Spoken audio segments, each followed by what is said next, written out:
Satnam, I'm Devi here, offering a discussion about the 10 in the tarot. We're looking at the Urban Tarot and the Rider-Waite.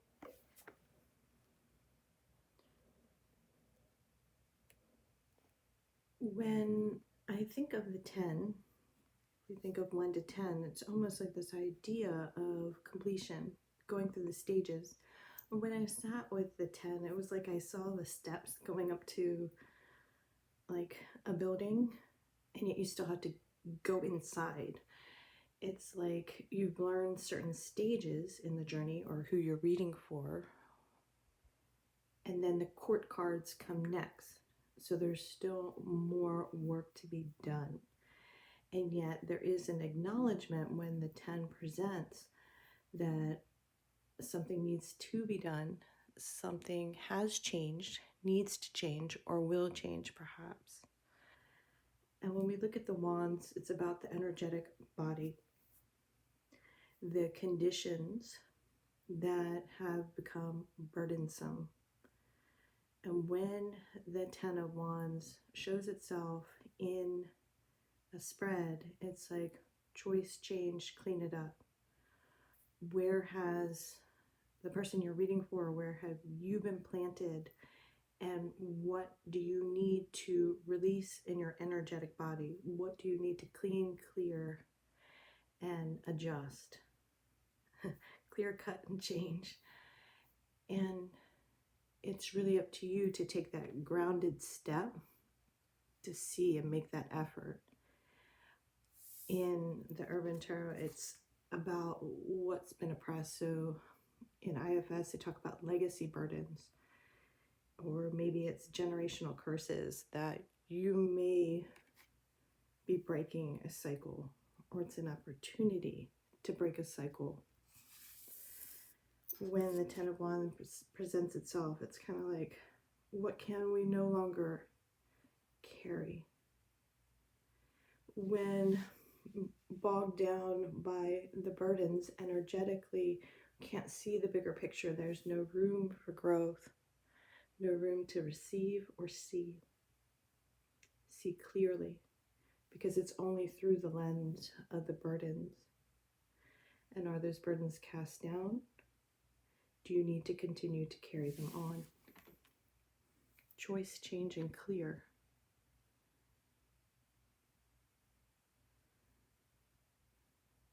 Your soul could have chosen an opportunity in your lineage to take a new step forward.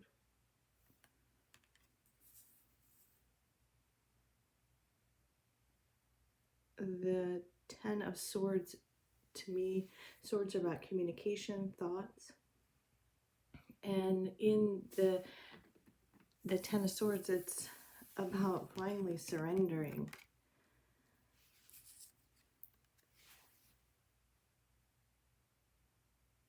It's like exhausted by putting yourself in a pattern. You know, like working with a group of people who, as soon as you leave the room, are throwing daggers in your back, or talking about you behind your back. And are you going to continue to take that? Or are you going to just clean it up and walk away? Or are you kind of so toiled in the mind that there's no clarity? Like, it's kind of like that burnout kind of energy, but happening through communication. It's kind of like, that's it, that's enough, I'm done. Or an opportunity to. That could play out in different ways. Like, what is it that you're allowing to come in for yourself, that you're doing for yourself? So in some aspects, the Wands and the Swords becomes like the shadow side of the 10, whereas the Cups and the Pentacles become the light, if we're talking yin yang, inside out, the work that needs to be done, and how when this work is complete, then these cycles open up, or these doors open up, when the mental body stops its game, when the energetic work or you've done your self-care, then there is the 10 of Cups. And the 10 of Cups to me is also, we're looking at a rainbow here. We could think of balance chakras or chakras. Depends, everybody has their way of saying things. Having that balanced harmony within, if we think about IFS, it's like the family is working in harmony rather than opposition. The 10 of Cups in the Urban deck is about happiness and being willing to give birth to something, making room or allowing happiness to come through for you no matter what it looks like, right? With good intention, will you nurture happiness?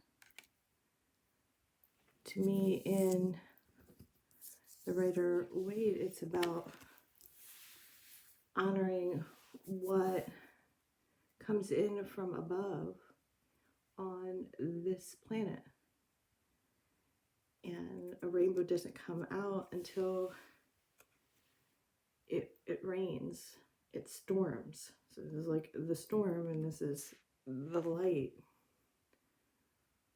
the pot of gold at the end of the rainbow should you chase your own dream. This is described as wealth, and there is, I don't know if you can see that, there's little dots are rings. So that commitment to your own wealth, perhaps, an abundant mindset, a growth mindset, a choice to be in suffering or fulfillment, and the loyalty, I say loyalty because there's a dog here, to what is yours, what you've earned, your right to receive. I don't know where the tower is standing out.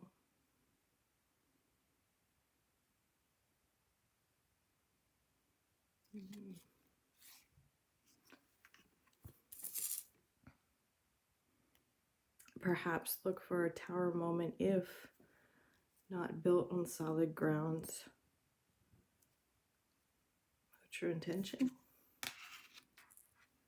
You can look at there. I think there's another video on the tower. What are you wrestling with? I'm looking at the other cards that might indicate how to heal.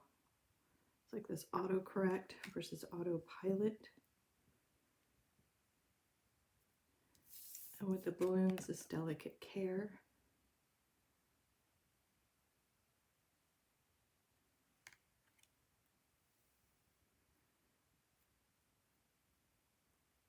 The energetic body helps you to bring in the material. And what level are you working at will determine where and how you receive. And so to put guilt, shame, or blame, it's more of like how you handle your wounds. And I did pull out a book. Oh, I don't think I'm on the page that I wanted. Oh yeah. This is some notes from Carl Jung. And the idea of working through the heart center felt very strong with all of this. Like you can't think your way through, can't muscle your way through. There's a feeling it out, and there's an allowing it in.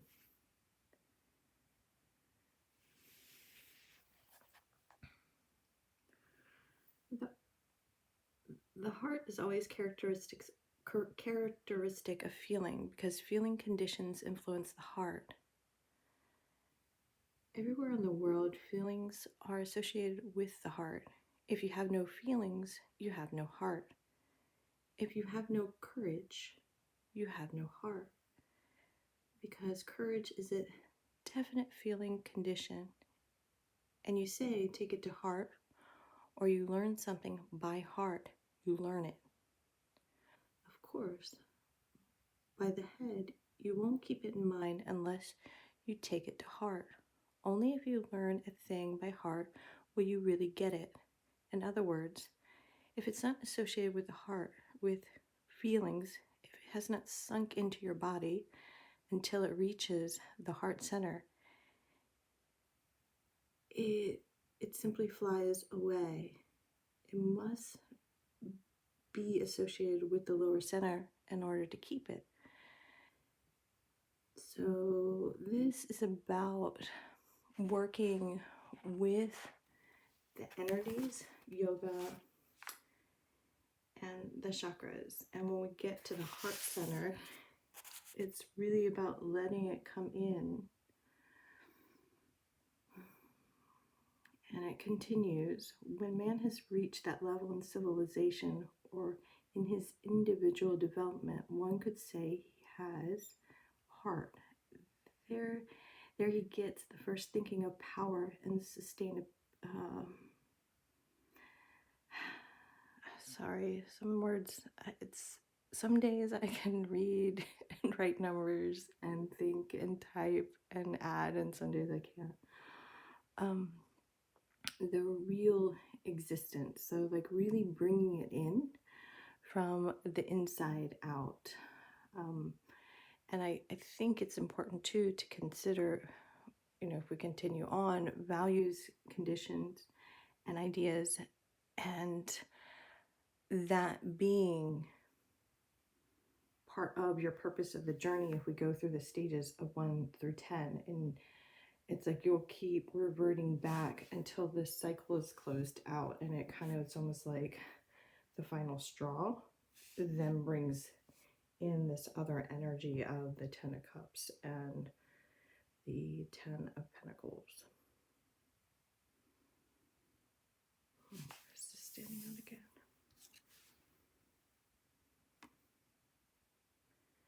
Perhaps they're like shame, or how it's showing itself.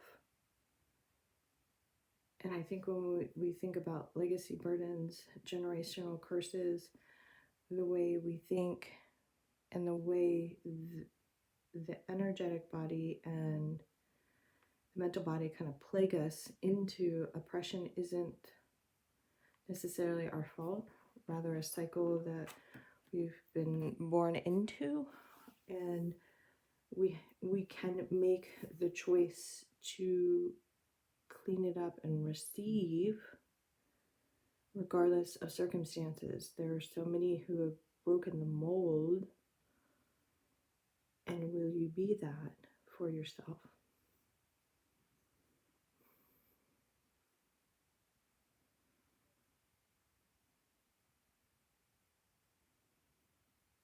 And the 10 of Swords asks us to stop fixating. And the 10 of Wands asks us to see anew.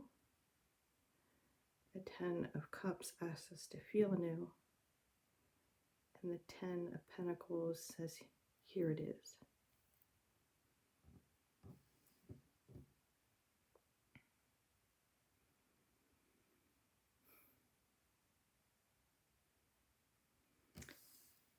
What will you nurture? What will you continue?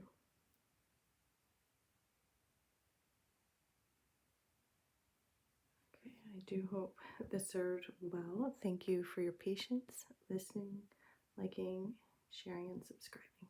Send them.